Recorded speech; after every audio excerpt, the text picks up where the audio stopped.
Okay. We will share this slide deck with you before the day is over. We will actually get you into the Google Classroom and then show you how we add materials to the classroom. But I do want you to know that this is a live table of contents, and you will have this afterwards to access, to go back and remember the things that we went over. And all you have to do is click to get to that section of the slide deck. Okay, and I'm going to be jumping in and out of this just so that to get you somewhat familiar with it. So if you need to go back to it afterwards, but I'm also going to be showing the screen with Google Classroom on it as well. These are objectives. We want everybody to know what that connection is between Google Drive and Google Classroom, learn the layout and the basic features. First of all, you're going to watch me create a class, and then you're going to join as a student. So you're seeing it from their side. It's really helpful. I typically will join a class as a student, even if I'm the teacher, but I have to use a different Google personalities, what I call them these days. I have personality crisis. I have about 5 now. But I will create the class with one account, and then I will join it as a student with another one so I can see what it looks like on both sides. Yeah, if I had a Christmas wish list, I would ask for a button so I can immediately see it as a student. That's always helpful. We're going to observe how to create a class, change its theme, change its image, and look at how to change settings, and how to enroll and invite members, and create topics, assignments, materials, questions, and quizzes. All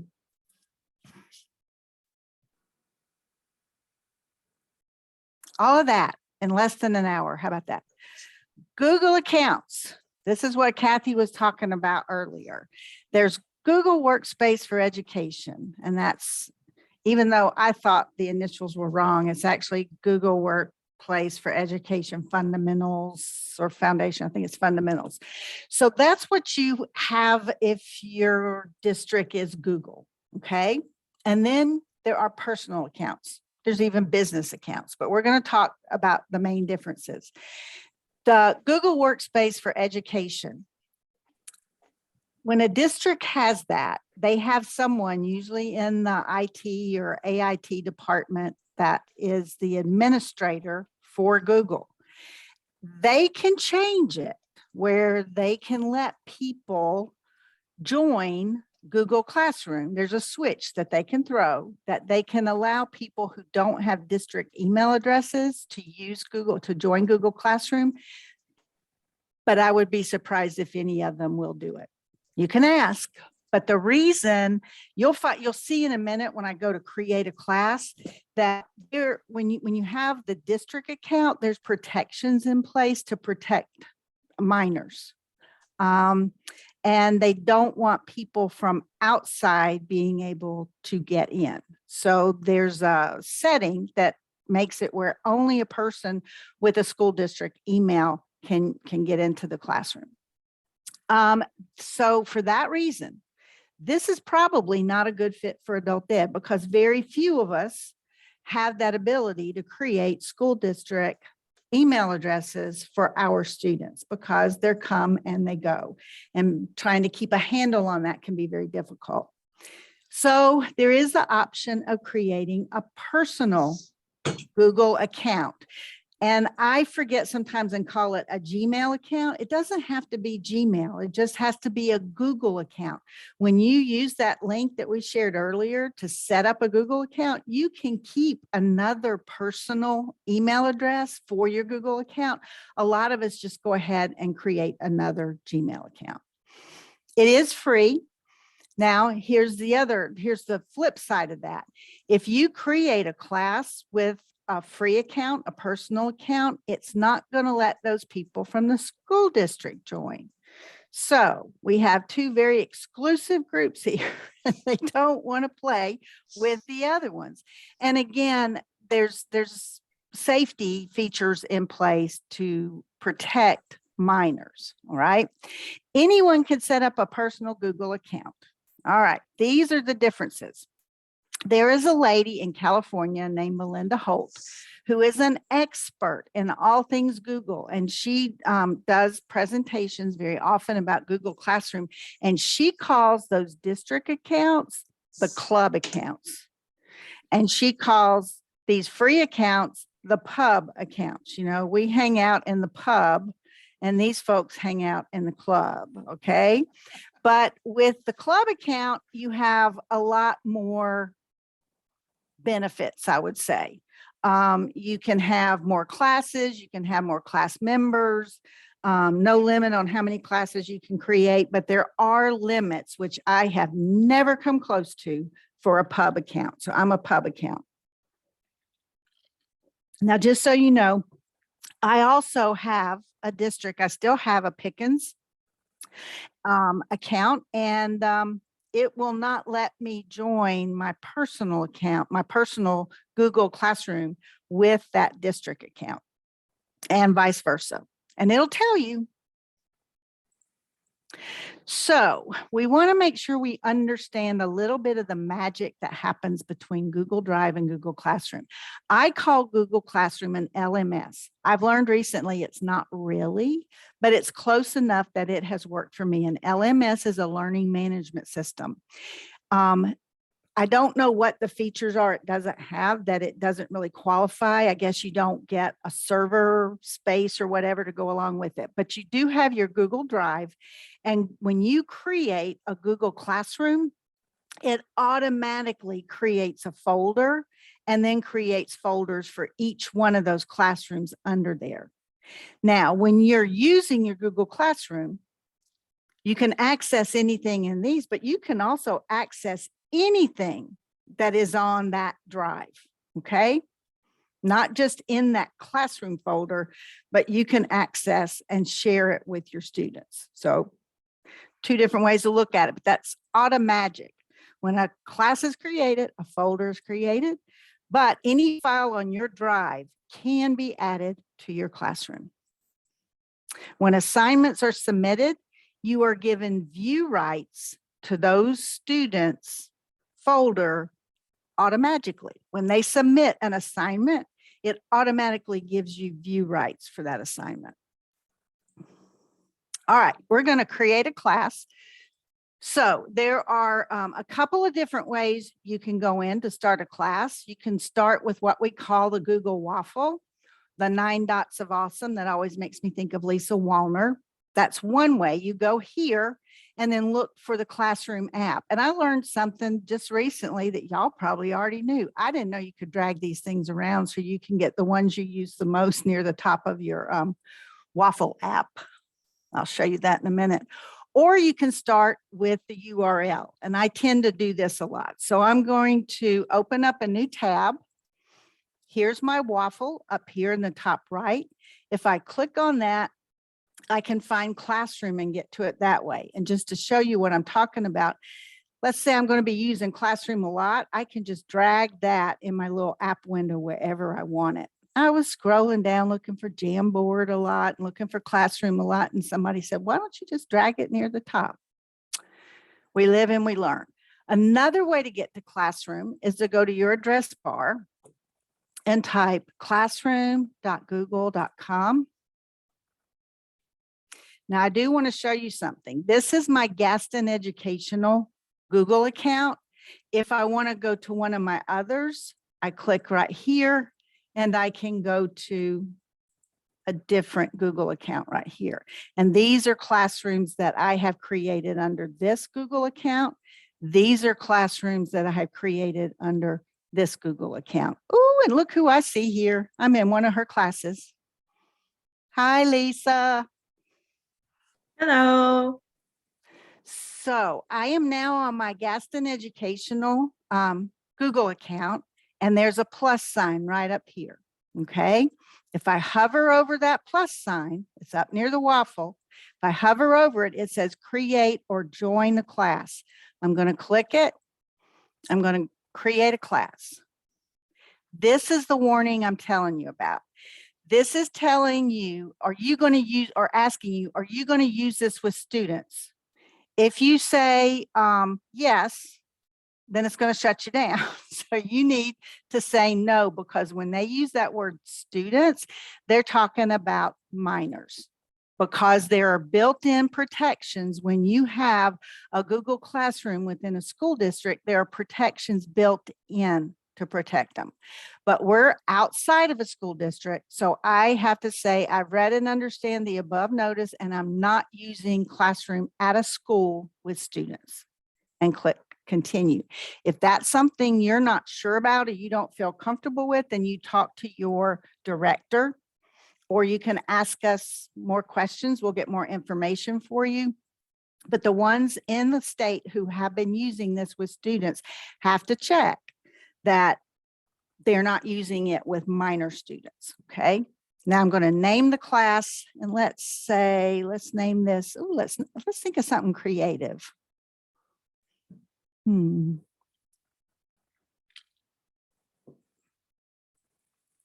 Wild and Crazy class. How about that? This is the only field that's required right here. You've got section, subject, and room. That's up to you. You don't have to put anything in it. And all I do is click create.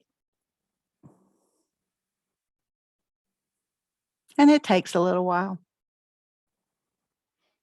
This is the Wild and Crazy class. Y'all, that's all there is. I have created a Google Classroom. All there is to it. But there are some more things that we can do. So let's take a look at those. I made myself a list so I wouldn't miss anything. We've named the class. Now we're going to customize the class. There's a button right up here that says customize. I'm going to click the little down arrow right there, and I can upload a photo or I can select a theme. Let's first look at select a theme. This looks good right here. Oh, I like this. So I'm going to choose the caps, the graduation caps, and I'm going to say that's my theme right there. So it can be as easy as that. Or if you want to upload a photo, it's going to let you select a photo from your computer. I like that one. So I just chose a picture that I have the rights to use, and it's telling me that will be the size of it. I can make it smaller, but I can also move it around. So I'm going to move it right there. Click select class theme, and there it has changed the background. Okay, so that's one way that we can customize it. Classroom menu. What a lot of people call the hamburger is up here by the name of the class. It's got 3 lines. That's your class. That's your main menu for Google Classroom. Anything you do in this menu is going to affect all of your classes. Okay. Not just this one, but this is for all of Google Classroom. So here's the settings that you can go into, and you can turn on or off email notifications. You will want to know where that is, because if you set up a classroom and you don't pay attention and all of these are turned on, you're going to get all kinds of notifications when someone posts something, mentions you, turns something in, updates work. So pay attention to where we went to get that. And that was in the hamburger menu. Okay. And then I went to settings. Okay. And that controls your notifications. All right. Going back, I just used this back button right here. Another thing you're going to want to know about, and that's the settings for this classroom. It's over on the right, and it looks like a gear. So you can click that, and this is only going to apply to the classroom that you're in. You've got information about your invite codes. You can reset it there, or turn them off. Here's an invite link that you can copy. Here's your class code, display your class code. It is on the main page, which we'll go back to in a minute and take a look at, but that's one place you can get your codes to ask people to join. The stream, that's that main page. Some people don't want their students being able to post. This is where you can change that right here. I've got mine set where you can post and comment. So as soon as you're a part of the class, you can post on that main stream. I think of it kind of like a Facebook stream.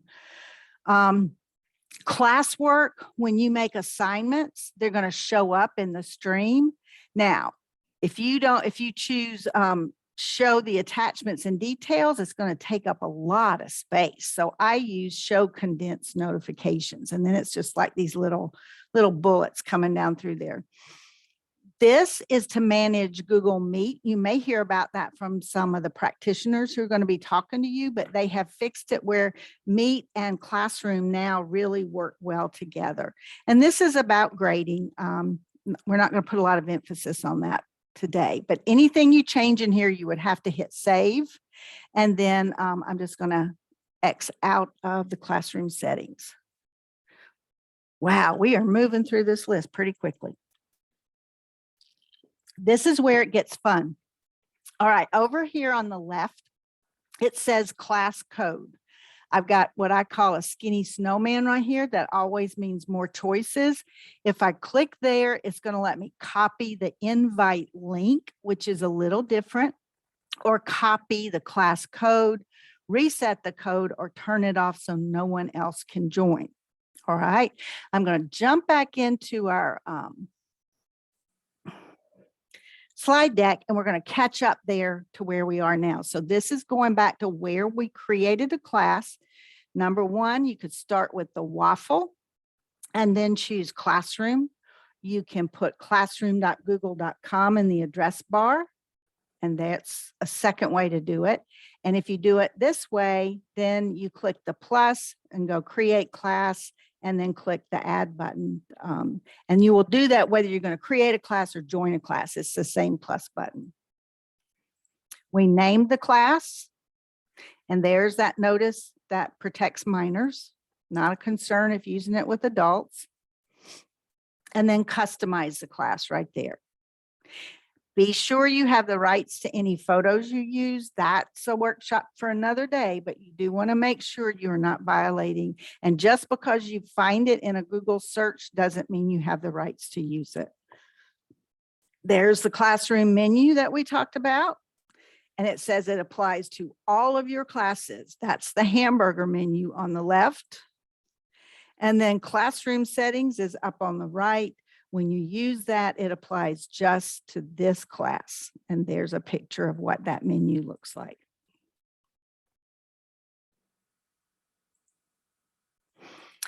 So if we want to invite students with a code, this is what we can do. We can put this on display and it will pop it out really big. And don't use this one, by the way. This is just one I took a picture of. And then the student would go to classroom.google.com and they would hit the plus sign and hit join class. That's one way to do it. There is another way to do it, and I'll offer both of them to you. But you can copy an invite link and you can email it to students. You could share it in a chat box. So let's demonstrate what that looks like. Any of you that want to join this class right now, I'm going to pop this open. You can go to classroom.google.com, click the plus sign, click join a class, and then put that link, that code, excuse me. Sometimes I just can't think and talk at the same time. Do y'all ever get that way? Get my chat box up here.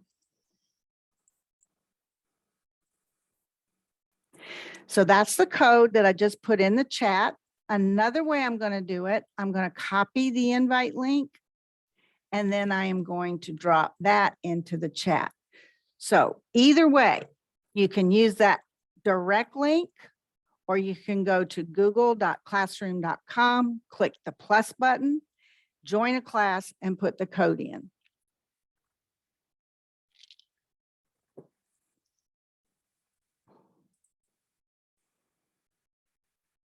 I see Monica.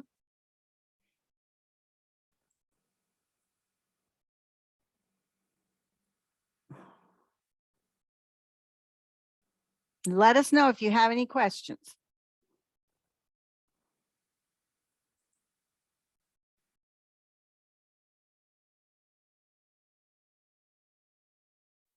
All right, I'm going to model using the code. I'm going to copy it.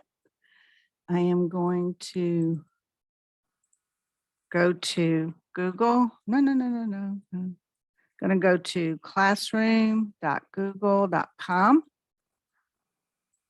I'm typing under my toolbar.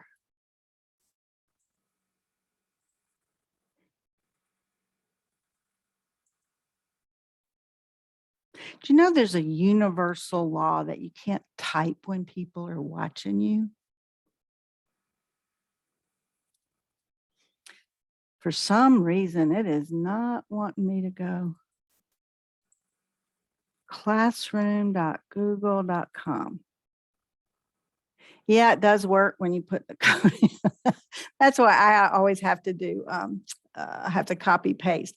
So I'm going to click join a class up here and then join a class. And I would just paste the code in right here and then click the blue button. If this is a working code, then you can join by clicking the blue button. The other way that you can join is by clicking that link directly in the chat box.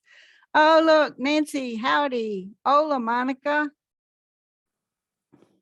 So you can see we're getting a few people in there. We got Molly and Nancy and Kathy and Monica.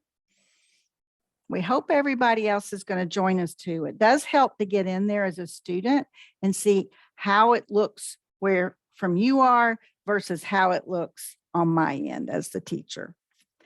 I can already tell you, you're not going to have the grades. And I'm thinking, do you have the people? Tell me if you've got the tab for people up at the top. Hi, Lisa.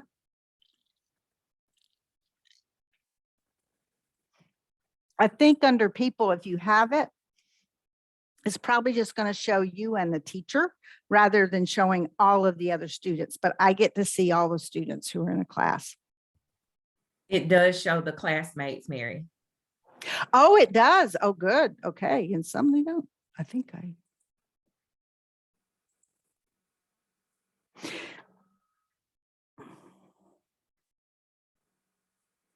that's good because that way you can talk to each other. I'm trying to remember if there's a setting to turn that off.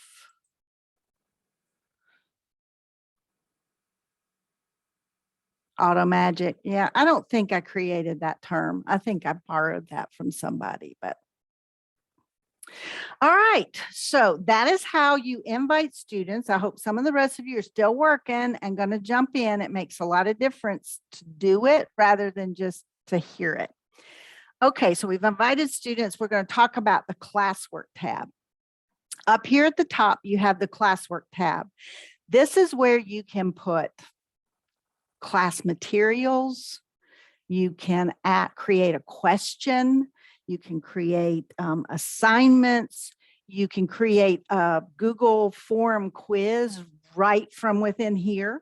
And you can reuse stuff that you've used in other classes. So I love the color of this create button.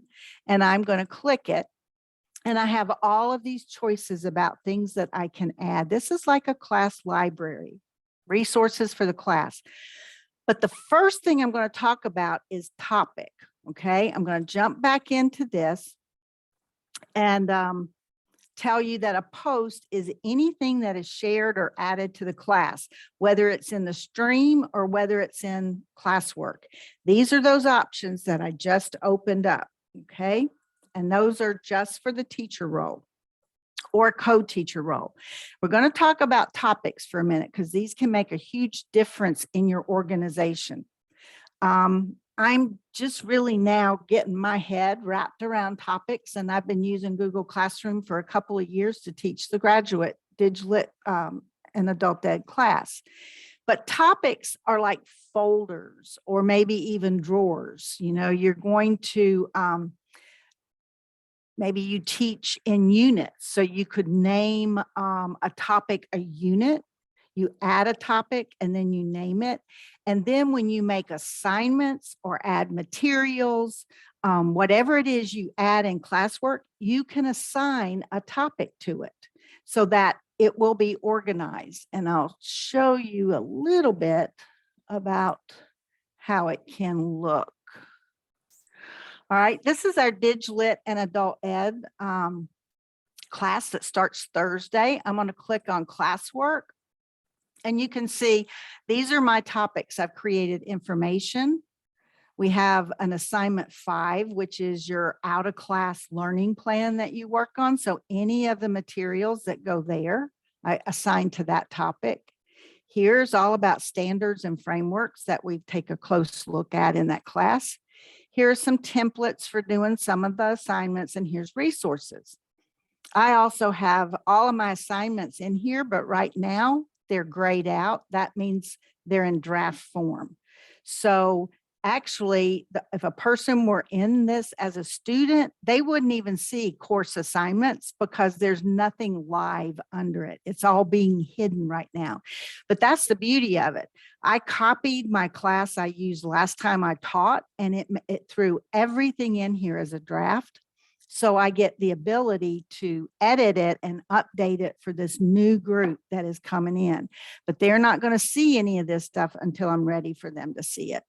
There's all the assignments for doing the reflection journals, and they don't see those yet either. So that's how you can use topics to organize the materials and assignments for your class. All right, so I'm going to create a topic. I'm going to click down here and let's see what we can do. Let's call this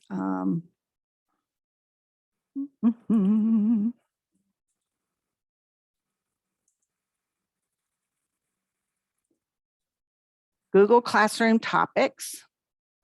Okay, I meant to say resources. So now you get to see me edit it. I go to the skinny snowman and I click, and I'm going to do rename, and I'm going to take away topics and do resources. Okay, so I've updated that. Now I have this slide deck that I would like to share with you guys.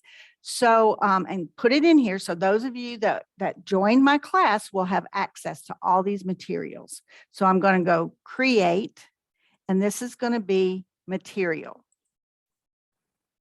And I am going to go to my Google Drive. I think, no. I think I downloaded it. That would be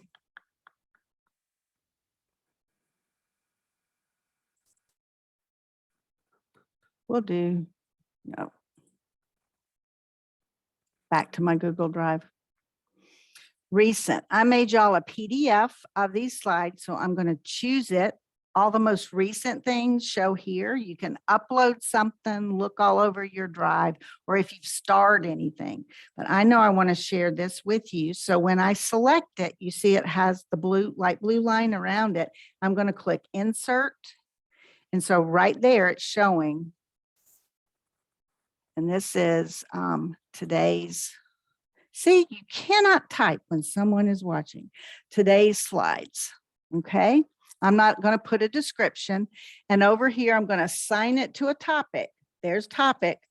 I'm going to assign it to Google Classroom Resources, all students. So you could be selective and just send it to some, the ones that you like best, you can share the materials with. And these are all the classes. So I can assign it to all classes at one time if I want to, but I just want to do it for this class. So I'm going to click post.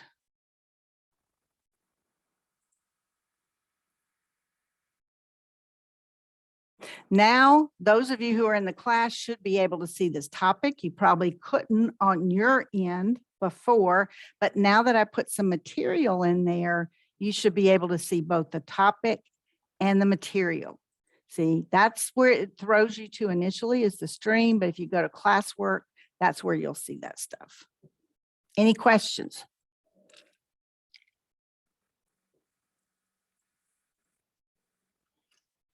Okay, I'm going to add another one.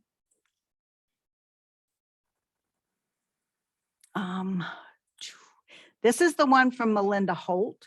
She prepared it as an ebook. Here it is, the ebook classroom. It is a lot longer than the one that I created, but hers is very, very sophisticated. So I'm going to put, she calls it ebook classroom. I like to give credit by Melinda Holt. and I will assign that to the same topic. If you don't assign a topic, it's fine. It just goes to the top of the classwork. And I'm going to put post. Oh, I don't have permission to attach the file. Would you like Classroom to create? See, if you create a copy, it's not going to stay live. So let's do this. Let me go to it and see if I can get a share link so you would go directly that way. We had this last year with videos. Sometimes you have to make your own copy of a video in order to get to see that exclamation point is saying that it's not working. You've got an error message there. So I'm going to do that, and I'm going to put a link in instead, and we'll see what happens there. Not it like that. No, it didn't.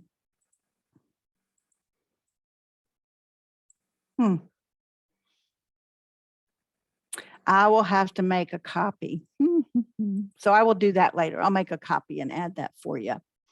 All right, let's do something fun. Those of you who bothered to join the class, I am going to create a question right here. And today's question.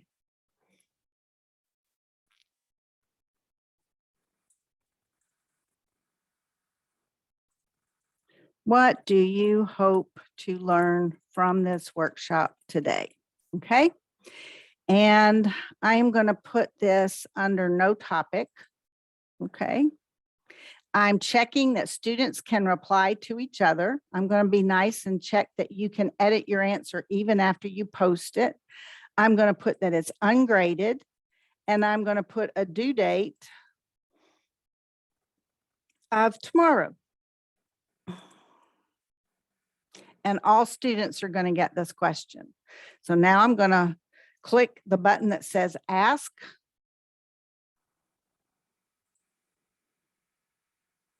And right here, it says Mary Gaston posted a new question. This is today's question. So I'd love to see some people respond to it. So those of you that are in the class, click on there and tell us what it was that you came for today to learn.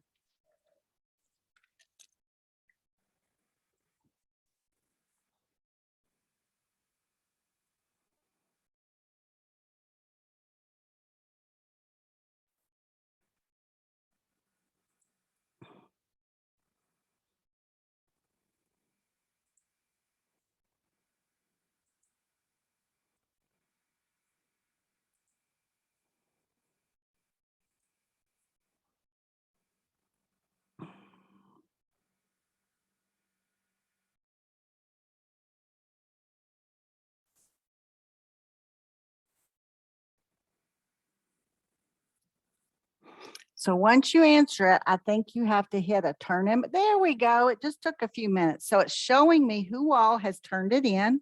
Here's the conversation.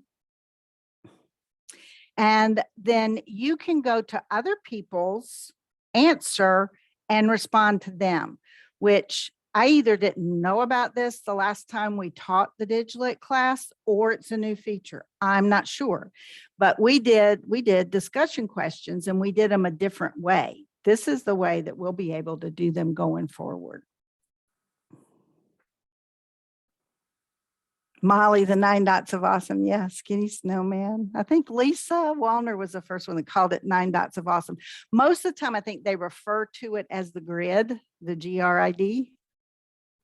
All right. So feel free to respond to someone else.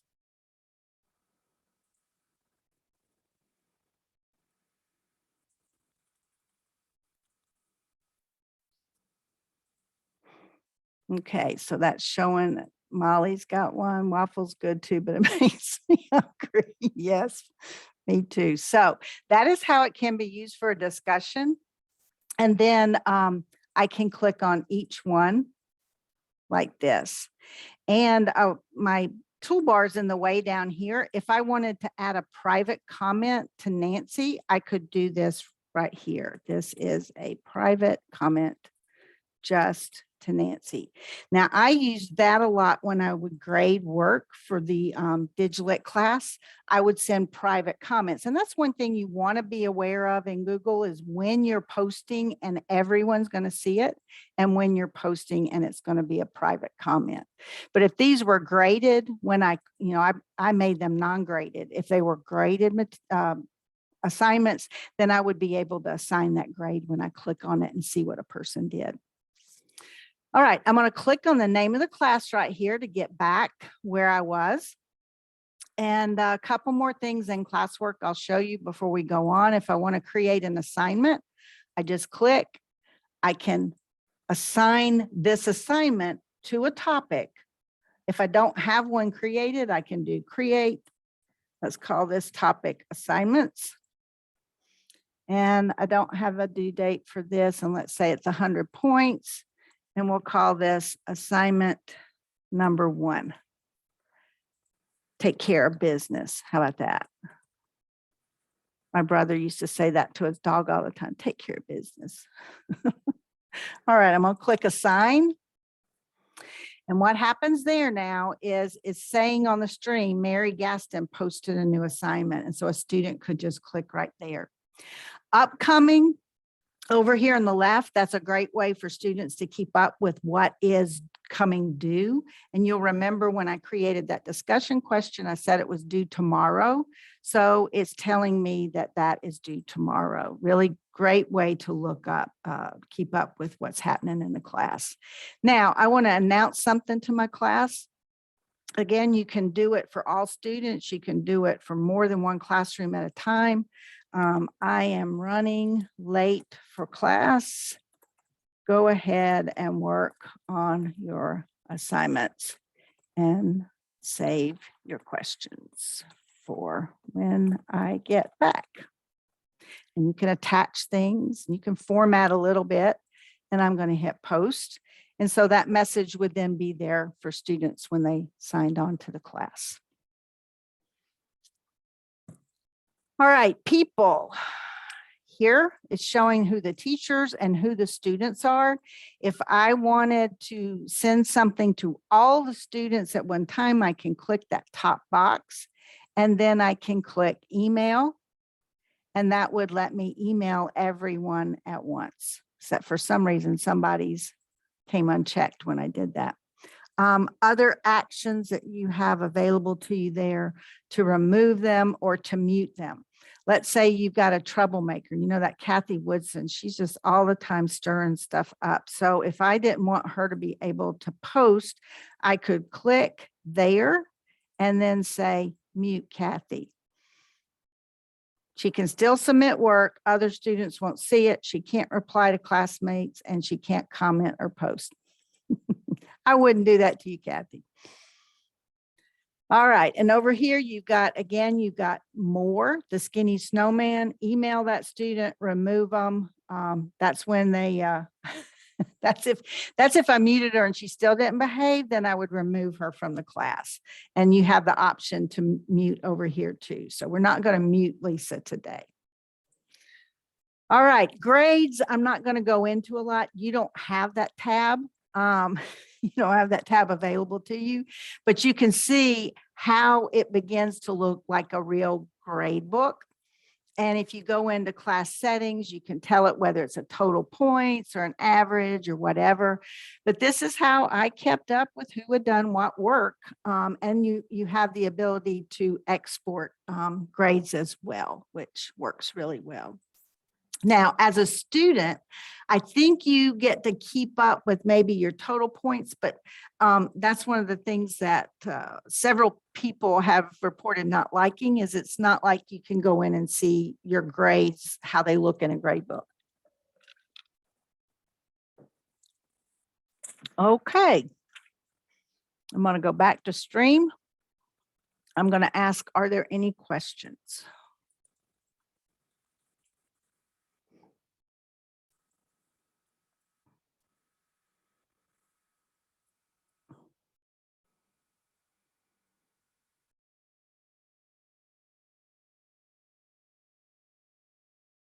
All right, there you go. Somebody's not seeing something. You do have a refresh button up here by your address bar. You can always do that to freshen it up a little bit.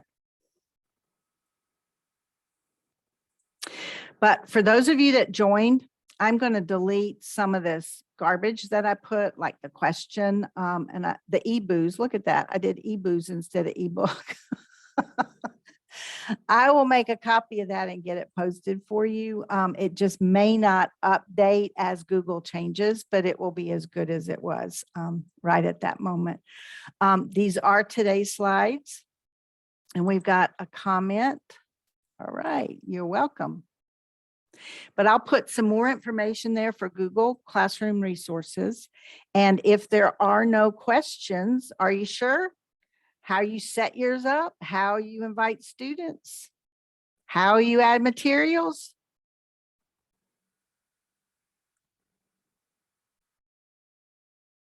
All right, Kathy, I think it's time for me to be quiet and someone else to talk. Well, thank you, Mary. Great job. I bet they're all just dying to get in there and try it out. That's why they don't have any questions yet. But before you do that, I don't think so. Before you did, and we did not talk about who wants to go first, Lisa or Molly, but before you go and try out your own classroom, we are going to invite you to hear from a couple of instructors who are using Google Classroom with their students. So Molly or Lisa, would one of y'all like to volunteer to go first? Yeah, I don't mind going first. Thank you, Molly. That'd be great. I'm going to turn on my camera. I think. There she is. Yeah, I woke up this morning. I thought, oh my goodness, is sharing a screen on Zoom the same as Google Meet? Am I going to get confused? The day of, I'm asking myself that. Yeah. So Kathy and I both work together at Lifelong Learning in Greenville, and I'm excited to have the opportunity to talk a little bit about Google Classroom today. So I'm going to share my screen just to show you how I set up Google Classroom, and I'm on the GED side of our adult ed program. So I teach 3 classes, social studies, science, and reading, but I use one Google Classroom for that. So I'm going to share my screen with you. Now let me know if I get it right. You see it, looks great. Hey. Okay, so when I was thinking about Google Classroom and how I use it, one of the big things that comes to mind that I like about Google Classroom is it's kind of like the one pot wonder. So in my family, right around 6 o'clock, everybody's asking me, what's for dinner? What's for dinner? And I'm all about being able to cook like the pan of lasagna. It's all in one pot and we can eat it again the next night. Or the pot of chili, it's all right there.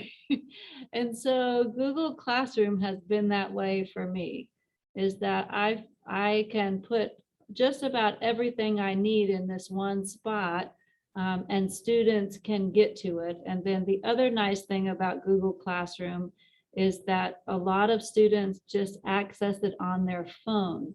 So they don't need to wait for to get their Chromebook or their laptop or whatever it is that's not broken or not charged or whatever. They just pull it right up on their phone.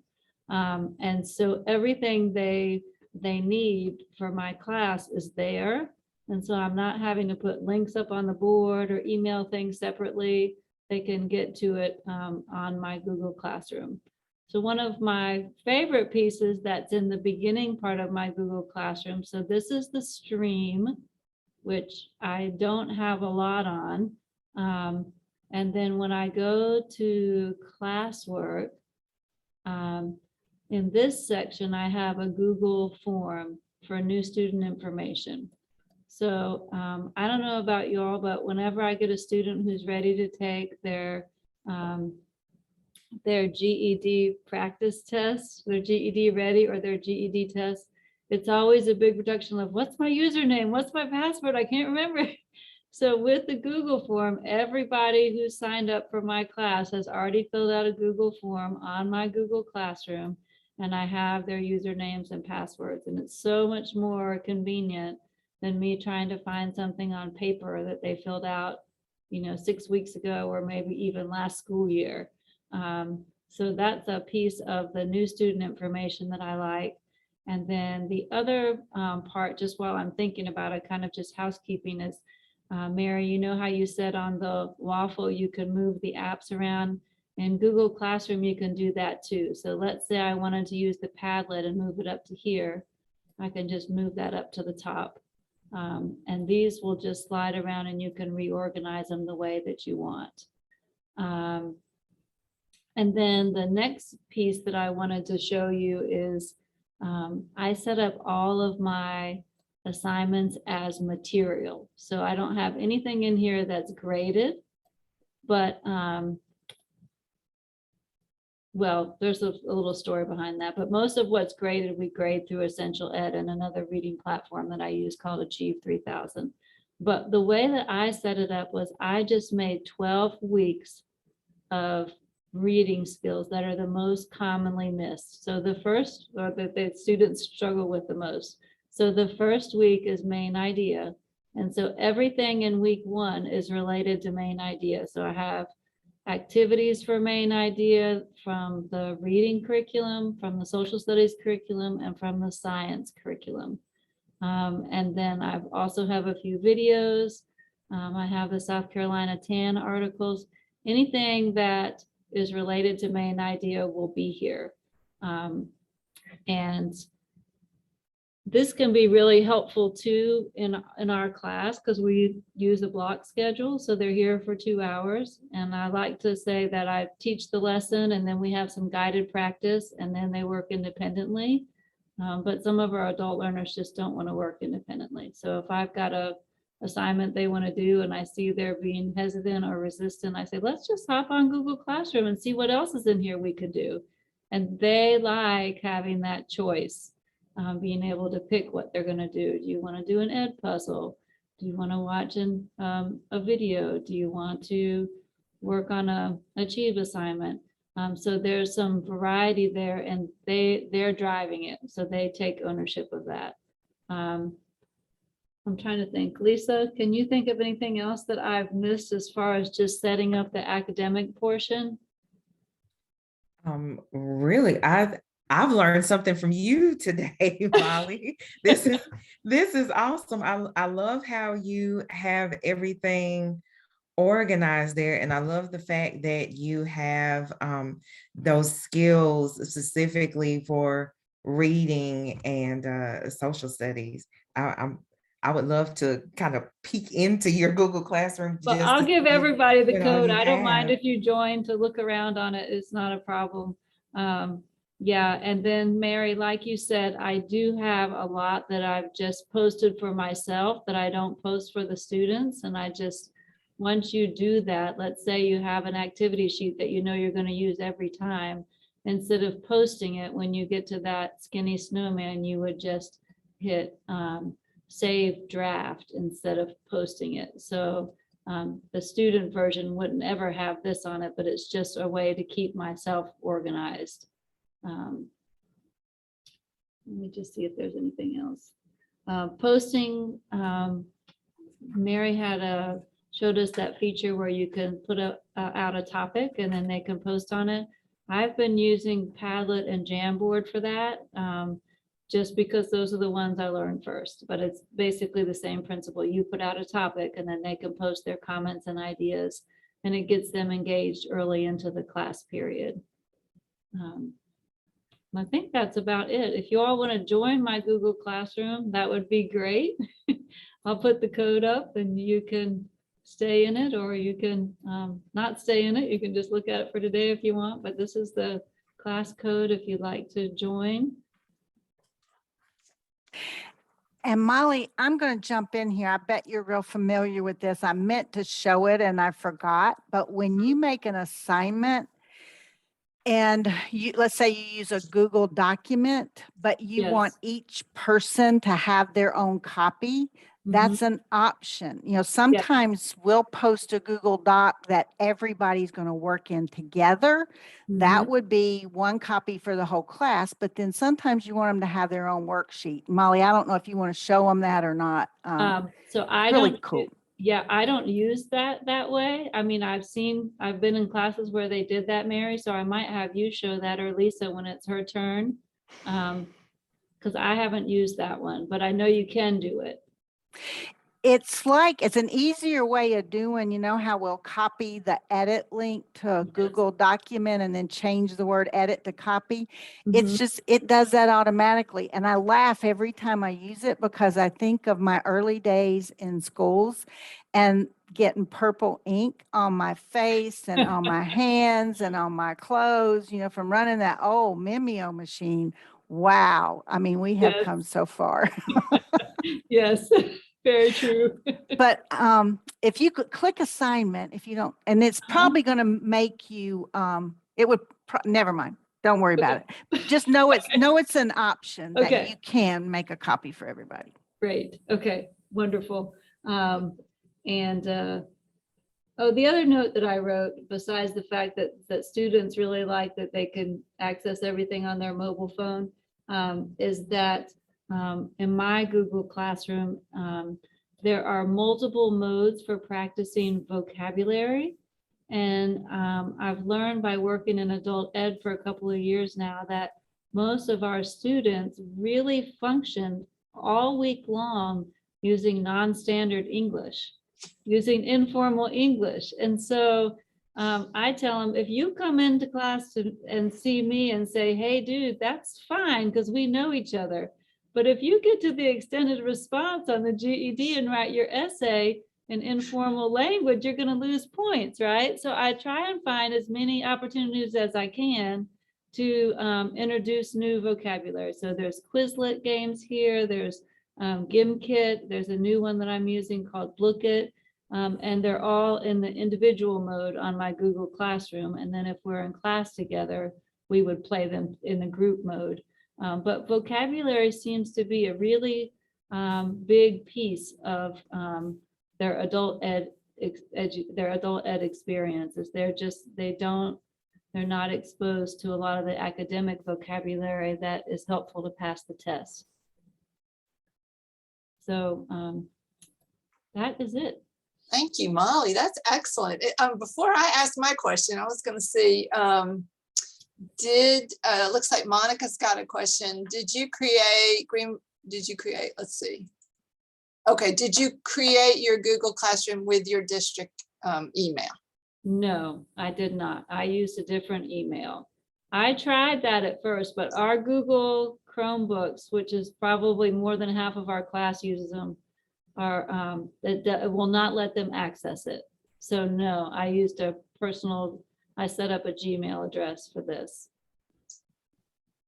Thank you. And Nancy says vocabulary is very important with ESL learners as well. It's important for all of our students, I believe. But does anyone else have any questions or comments? Anything you'd like to ask Molly? You can go in the chat or you can unmute and ask your question out loud.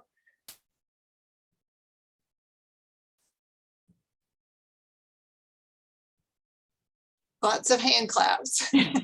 Well, I was just wondering if you could comment. So just looking at, I loved your layout as well. And I was just thinking about students who don't come, who miss some class from time to time. Can you tell us a little bit about how Google Classroom makes that easier as well?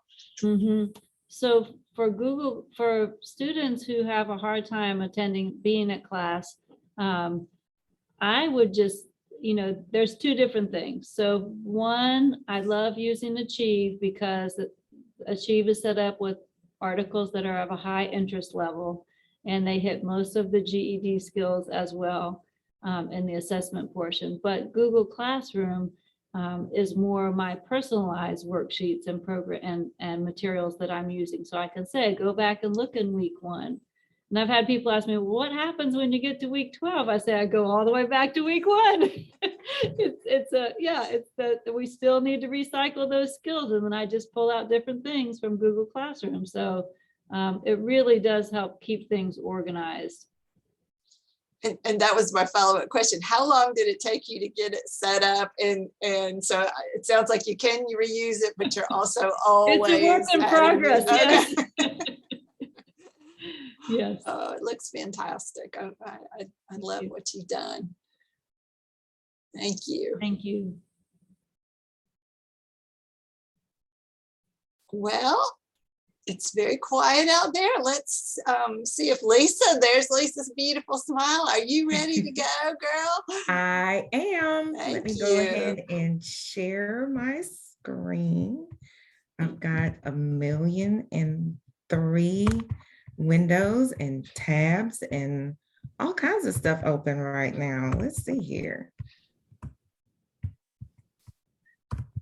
Can everyone see my Google Classroom? It says digital literacy for Yes. adult ed. Awesome.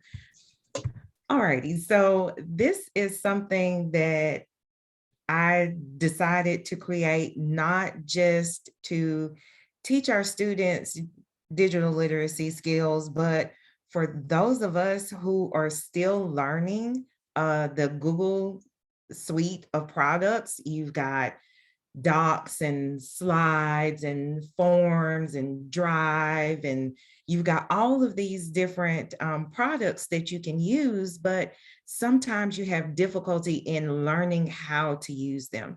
So this Google Classroom is specifically to help you learn those skills that you need to be more digitally literate in terms of the Google suite of products, but it's also really good to help your students as well.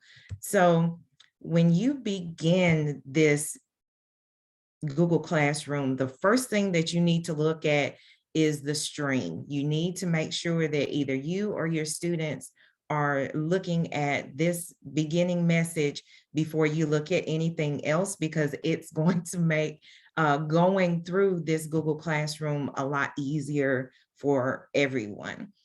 So what I decided to put here is just a little bit of information to help you navigate through this Google Classroom.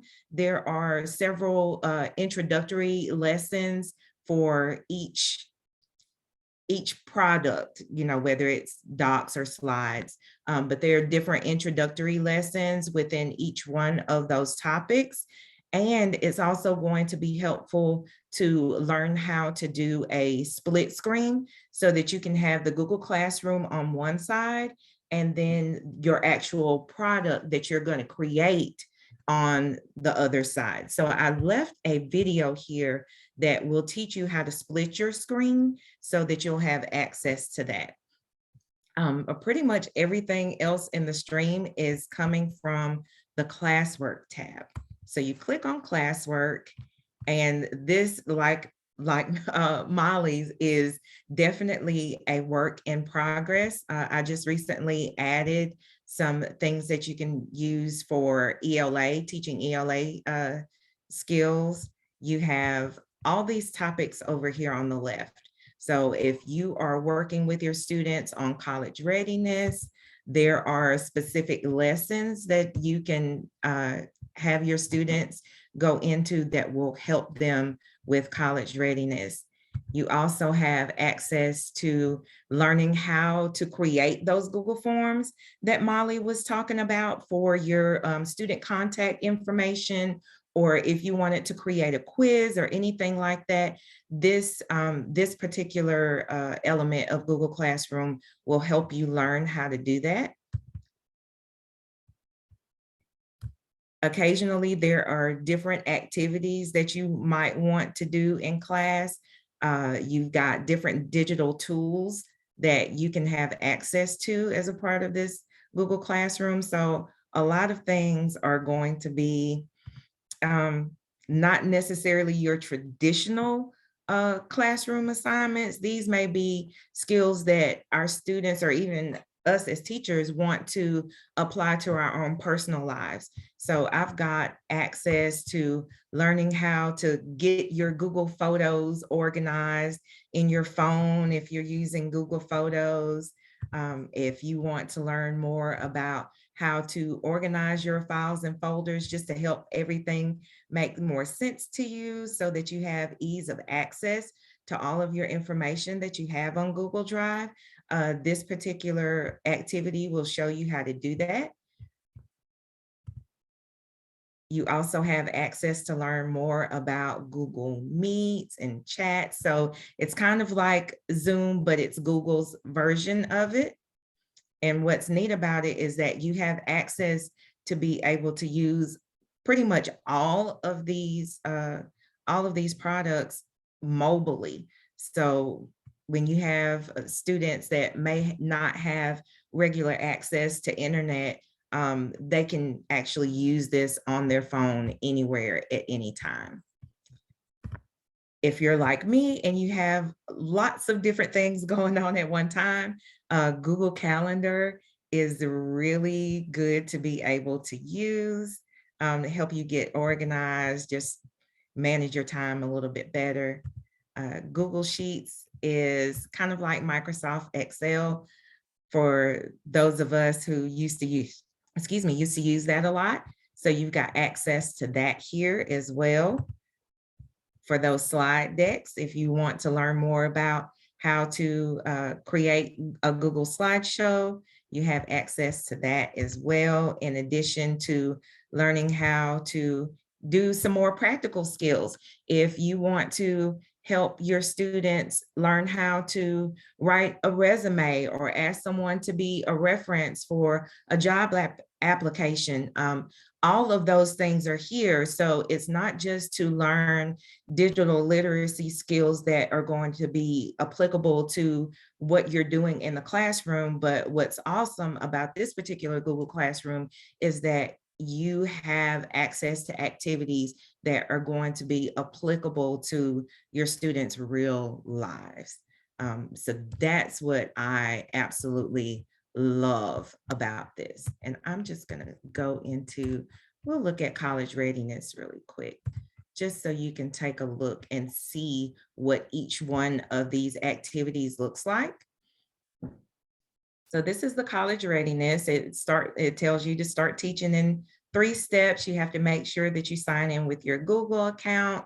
If you want to create your own Google Classroom that has a lot of these activities in it, you can do that as well. So you don't necessarily have to take the Google Classroom that I've already created. You are more than welcome to create your own. But I will definitely share the classroom code with you. So within this lesson, within this set of lessons, you have 7 lessons that students can go through. You can have them search for colleges online, prepare for the FAFSA. And as you can see, they have different times on there for how much time it will take your students to complete. So let's just say we want to prepare a student for a college interview. We're going to go and click on that, click start. And it gives us different videos, okay, that we'll have the opportunity to be able to go through. You'll click next, watch the videos. It's going to tell you specifically what you need to do. So you can see over here in the instructions, it's going to tell you exactly what you need to do. So that's why it's helpful to have a split screen so that you can see everything that's on your screen, so you can know what your steps are on one side. And then on the other side, you can actually practice using those skills in real time. So it's really, really helpful to be able to do that. So this was just to kind of give you an idea of what you have access to in this particular Google Classroom. Like I said, you are more than welcome to use my Google Classroom or using this class code right here, and I'll copy it and put it in the chat box for you.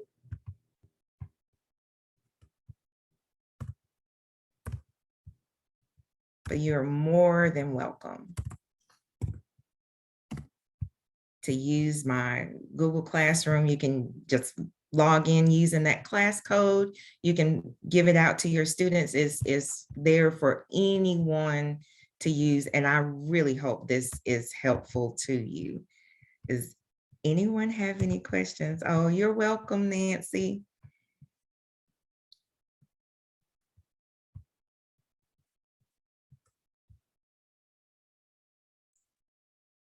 Thank you, Cleo. I appreciate that. Those lessons, I just want to do them all. I just want the time to do them all, to test them all out.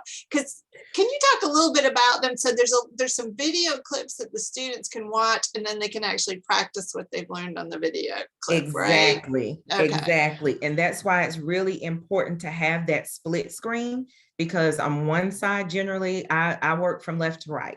So on the left side of my screen, I'll have the Google Classroom information up where they have the video there so you can watch it. And then on the right-hand side of the screen, I'll pull up whatever Google tool it's using, whether it's Docs or Slides or whatever, and use that right-hand side to be able to practice those skills in real time. Love that. And I love those ELA lessons that you added too. I can't wait to check those out. Yes, that's new. I just started adding that last week, and I hope to add some more social studies and hopefully math and science lessons as those become available. So keep checking back, because it's definitely a work in progress. Well, I love, we've got so much emphasis on helping our students get technically literate, but these are such embedded ways and things that you're already teaching, that you're letting, the students don't even know that they're learning digital skills because they're working on their GED. That's what I'm here for. I don't care about the computer, but you're showing them how, how these skills, as you said, are so applicable to real life. As well. So this is wonderful. I don't want to do all the talking in the group here. What questions have y'all got? I did have one that I was going to pose to everyone that Dr. Linton asked, and you too, Lisa, because you're out in the field. She asked, were there ESL Google Classrooms or any CCN Google Classrooms that we are aware of that she could take a look at? I, at the top of my head, don't know of any. So we may have to go on the hunt to try to find some. I think we will. And you know what? I'll take note of that. That is something that I can start trying to put together, because I'm that Swiss Army knife. I'm also a global career development facilitator as well. So I'll try to add some things that we can use for college and career navigators as well, and add that in addition to this Google Classroom, so that we have everything in one place and we don't have just a bunch of stuff floating around out there. Hopefully that'll make that easier, and I'll make that its own separate topic. And we have a new ESL curriculum specialist just coming on board. We could ask her if she is aware of any ESL classrooms out there, or she'd be willing to kind of put one together. Yes. Her name's Kim Fowler, and she is from Spartanburg. So I think she's on board at this point. So you can ask her as well.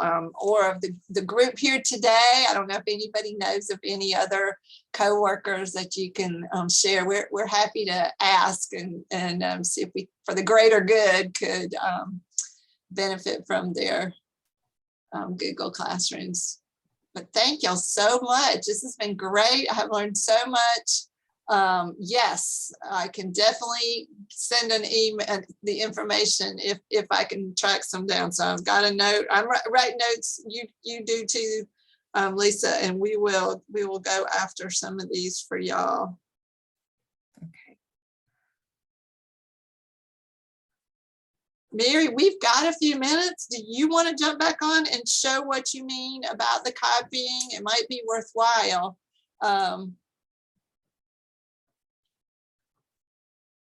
Sure, I can do that. Hold on. All right. I'm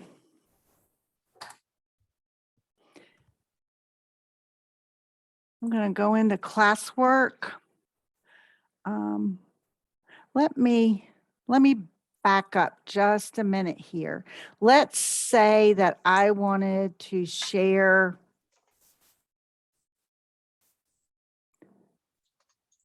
this slide deck. One way to do that, where you can share and give somebody view rights, and they can make a copy typically, unless you block that, You can share a link that gives people edit rights, but you can also do what's called force a copy. And up here right now, I have the slides for today open. I can click on that address and then go get rid of everything back to where it says edit, that slash mark before edit. And I can change that to say copy. So what that does is probably going to ask me, I'm going to go to an incognito window here so it doesn't know that I'm logged in to Google. It's probably going to tell me I have to log in. But let's say I give somebody that copy link. What it's going to do to them is it's going to ask them, do they want to make a copy of it here? Okay, so that's the way we used to do it. If I were going to do an assignment and I wanted everybody to have their own copy, like a worksheet, like when you used to do Mimeo copies, it allows you to do that when you make an assignment. So I'm going to do assignment right here. And then I think I would go to a document, and I'm just going to grab something here. I don't want to share that. Here, we can do this. This is the syllabus for the adult ed. Right here, I'm getting ready to do an assignment. Here is your assignment, we'll say. And then you put instructions in right here. I attach this by going to my Google Drive right here and finding this syllabus. I can come over here and it says students can view the file. Students can edit the file. That would mean all of them in there at the same time, which is fun, but it's not always the best way to do things. We do a lot of activities like that, and it is fun, but it's not always like if you want to see how every student does with an assignment, you can say, make a copy for each student. And so that way, each student, when they get one, no one else has edit rights to that except for them. So it's 3 different kind of permissions. They can view it, they can edit it, but that would be everybody can be in that document at the same time, or they can have their own copy. So those are 3 different ways that you can share things with them.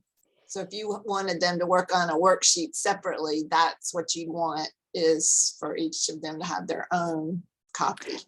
Exactly. And let me back up and I can show you a live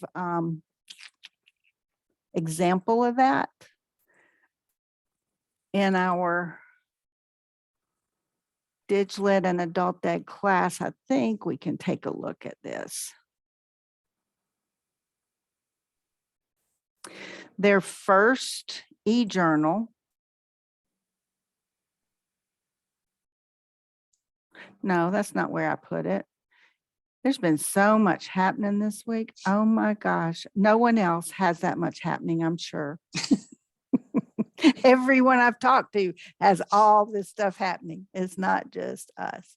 All right. I created a template that people could use for their e-journal. We give folks in the class choices, whether they want to use a blog, create a blog, or whether they want to keep their journal in a Google Doc. So here is an example of you would want every student to have their own copy, because otherwise everybody would be trying to put their e-journals in this document. So that is just one real life example of when you would want people to have their own copy.